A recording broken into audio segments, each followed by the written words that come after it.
ನಾವು ಸ್ಟೇಷನ್ಗೆ ಫಸ್ಟ್ ನಮ್ಮ ಮನ್ಯಾಗ ಬಂಗಾರ ರೊಕ್ಕ ಇಟ್ಟಿದ್ವಿ ರೀ.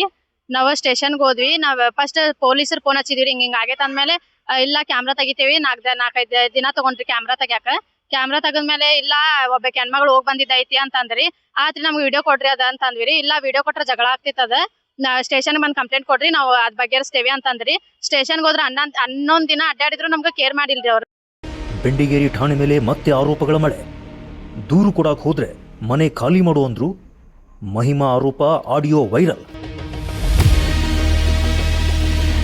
ನಮ್ಗೆ ಆಗ್ಲೇ ಮನೆ ಕಡೆ 3 ದಿನ ಕಂಟಿನ್ಯೂ ಬಂದು ಟಾರ್ಚರ್ ಕೊಟ್ಟಾರಿ, ನೀವು ಮನೆ ಬಿಡ್ಬೇಕು ಅಂತ ಅಂದೇಳಿ ಸಾಹೇಬ್ ಇದು ಪೊಲೀಸರು ಕಳಿಸ್ಯಾರಿ ಸಾಹೇಬ್ ಎಲ್ಲರಿಗೂ. ಹುಬ್ಬಳ್ಳಿಯ ಬೆಂಡಿಗೇರಿ ಪೊಲೀಸ್ ಠಾಣೆ ಮತ್ತೆ ವಿವಾದದ ಸುಳಿಗೆ ಸಿಲುಕಿದೆ.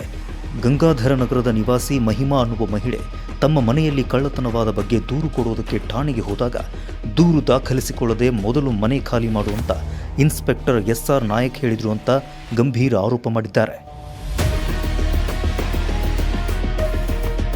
ಮಹಿಮಾ ಅವರ ಪ್ರಕಾರ ತಮ್ಮ ದೂರು ಕೇಳುವ ಬದಲು ಎದುರುದಾರರ ಪರವಾಗಿ ಮಾತನಾಡಿ ಮನೆ ಖಾಲಿ ಮಾಡುವಂತೆ ಒತ್ತಡ ಹಾಕಿದ್ರು.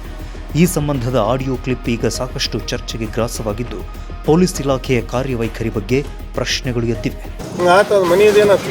ಮನಿದವ್ರು ಕೋರ್ಟ್ಗೆ ಹಾಕಂದ್ರೆ DCP ಮೇಡಮ್ ಕೋರ್ಟಿಗೆ ಹಾಕ್ರಿ ಅದ ಅಂತಂದ್ರಿ. ಎಲ್ಲಿ ಕೋರ್ಟಿಗೆ ಹಾಕ್ತಾರ ನಮ್ಗಂದ್ರಿ ಕೋರ್ಟ್ದಾಗ ಬಗೆಹರಿಸ್ಕೊರಿ ಅದ.